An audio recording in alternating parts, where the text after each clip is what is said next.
Assalamualaikum warahmatullahi wabarakatuh. Selamat pagi anak bapak semuanya. Bapak harapkan kalian tetap semangat dalam mengikuti pembelajaran jarak jauh.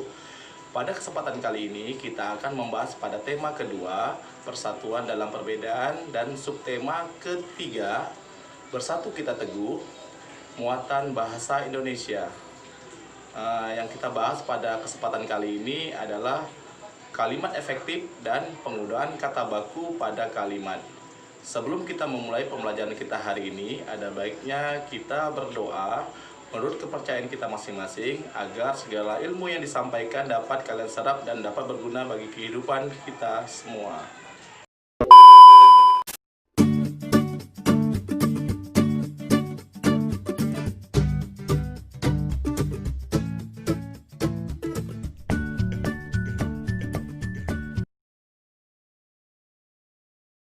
Membuat sebuah kalimat tentu bukan hal yang sulit bagi Ananda kelas 6.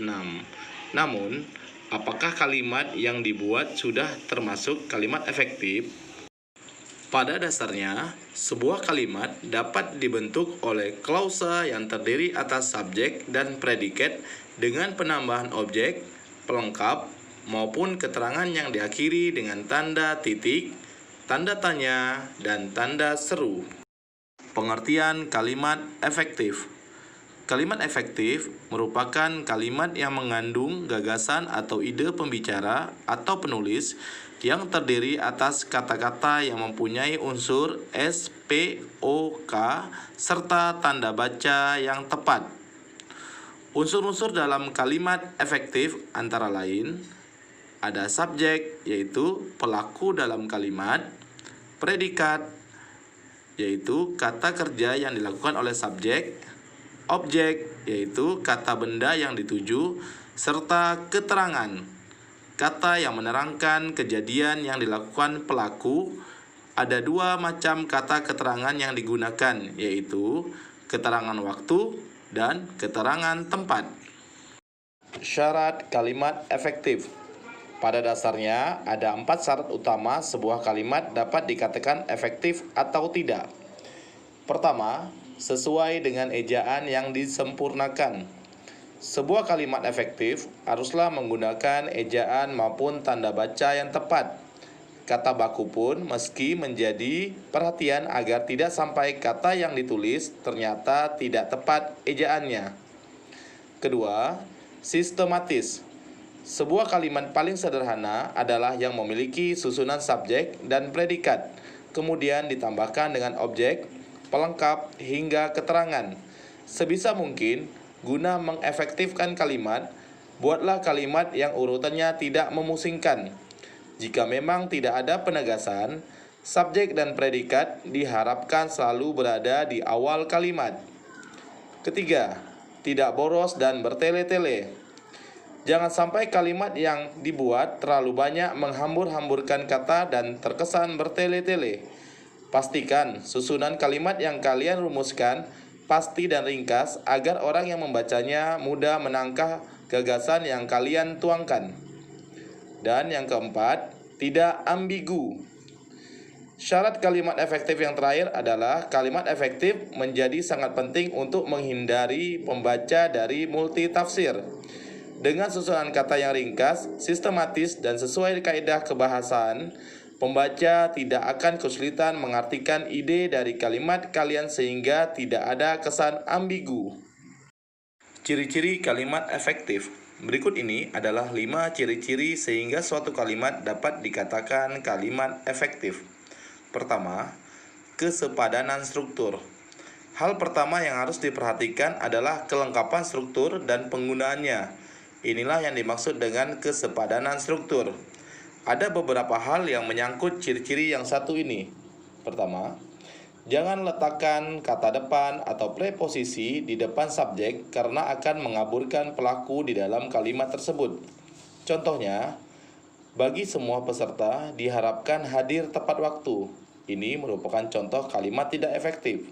Seharusnya, semua peserta diharapkan hadir tepat waktu. Kedua, tidak bersubjek ganda. Bukan berarti subjek tidak boleh lebih dari satu, namun lebih ke arah menggabungkan subjek yang sama. Contoh, adik demam sehingga adik tidak dapat masuk sekolah. Ini merupakan contoh kalimat tidak efektif. Seharusnya, adik demam sehingga tidak dapat masuk sekolah. 2. Kehematan kata. Ada dua hal yang memungkinkan membuat kalimat menjadi tidak efektif. Yang pertama, menyangkut kata jamak, dan yang kedua, mengenai kata-kata bersinonim. Untuk menghindari hal tersebut, berikut ini contoh mengenai kesalahan dalam kata jamak dan sinonim yang menghasilkan kalimat tidak efektif. Contoh kata jamak. Para siswa-siswi sedang mengerjakan soal ujian masuk perguruan tinggi. Ini merupakan contoh kalimat tidak efektif. Seharusnya, siswa-siswi sedang mengerjakan soal ujian masuk perguruan tinggi. Ketidakefektifan terjadi karena kata para menunjukkan pada jumlah jamak. Sementara siswa-siswi juga mengarah pada jumlah siswa yang terlalu lebih dari satu. Jadi, hilangkan salah satu kata yang merujuk pada hal jamak tersebut. Contoh kata sinonim. Ia masuk ke dalam ruang kelas. Ini merupakan contoh kalimat tidak efektif. Seharusnya, ia masuk ruang kelas. Ketidakefektifan terjadi karena kata masuk dan frase ke dalam sama-sama menunjukkan arti yang sama. Namun, kata masuk lebih tepat membentuk kalimat efektif karena sifatnya yang merupakan kata kerja dan dapat menjadi predikat.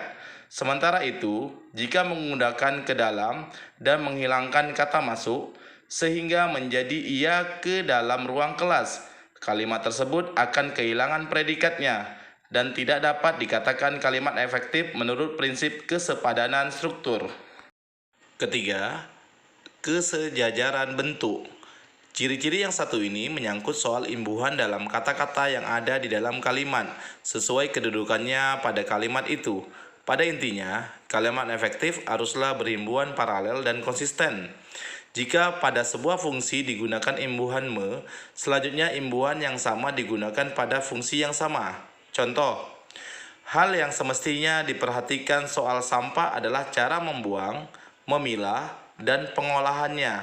Ini merupakan contoh kalimat tidak efektif.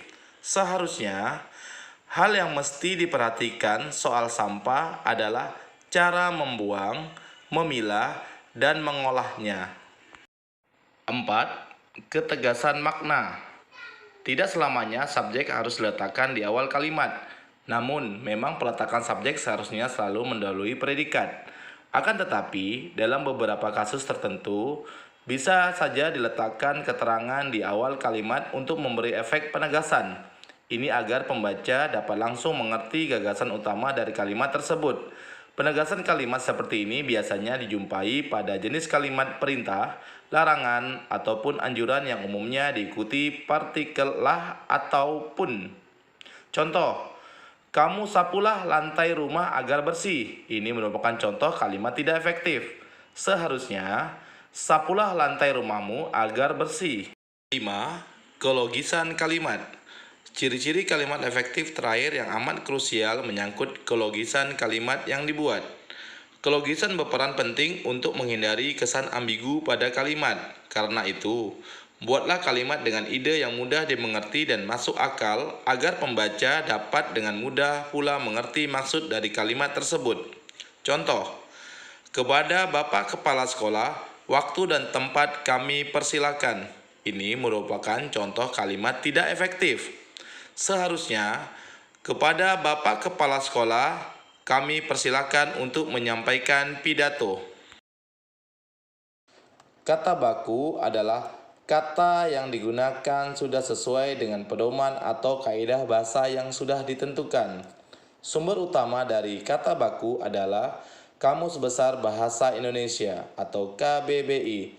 Sedangkan kata tidak baku adalah kata yang dipakai tidak sesuai dengan pedoman atau kaidah bahasa yang sudah ditentukan.